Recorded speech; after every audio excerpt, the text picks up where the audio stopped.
আজ 24th October আমার পাপার বার্থডে। কিন্তু কি বলো তো, আগে আগে না ইংরেজি ডেট ধরে আমরা যেমন সেলিব্রেট করি বার্থডে, আগে আগে বাংলার ডেট ধরেই হতো। সেই অনুযায়ী দেখতে গেলে তো 24th অক্টোবর তো সববারে হয় না, এবারে এটা পড়েছিল। যাই হোক, সকালবেলায় আমরা ভাজাভুজিগুলো রেডি করেছি আমি আর মা মিলে। তো ও মাংসের জন্য ওখানে তোমরা দেখলে পেঁয়াজও রান্না করছি, আমি আজকে অনেক কিছু করেছি কিন্তু। তারপর এখানে ওই আশীর্বাদের ব্যাপারটা হচ্ছিলো, দাদু এখানে আশীর্বাদ করছিলো, এগুলোও সব আমি রেডি করেছি।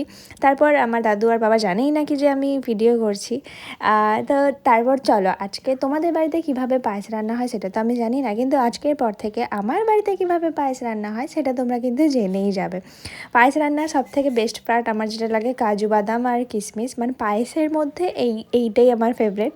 আর আজকে কিন্তু দেখো, মা আমায় বলে বলে দিয়েছে, মানে হেল্প করেছে, আর কাজগুলো কিন্তু আমিই করেছি, মানে রান্নাটা মেনলি আমিই করেছি।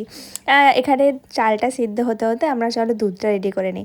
আমি ডান হাতে যেইটা চিপে রেখেছি না, তোমরা তো বুঝতেই পারছো ওটা কি হয়েছে, ওটা কিন্তু ওই জামের মধ্যে পড়েনি, ঠিক আছে? এবার বাকিটা তোমার বুঝে নাও যে ওটা কোথায় গেছে। তো ঠিক আছে, তারপর এখানে দুধটা আমরা রেডি করে নিয়েছিলাম, আর চালটা সেদ্ধ হয়ে গেছে, তো দুধটা চালের মধ্যে দিয়েছি। কি ভালো লাগছে না এটা দেখতে? আমার তো এখন দেখেই মনে হচ্ছে এই জামটা আমাকে দেওয়া উচিত ছিল। ওকে, তারপর মোস্ট স্যাটিসফাইং পার্ট আর কি এটা, তো যেটা আমিই করেছি। ওকে,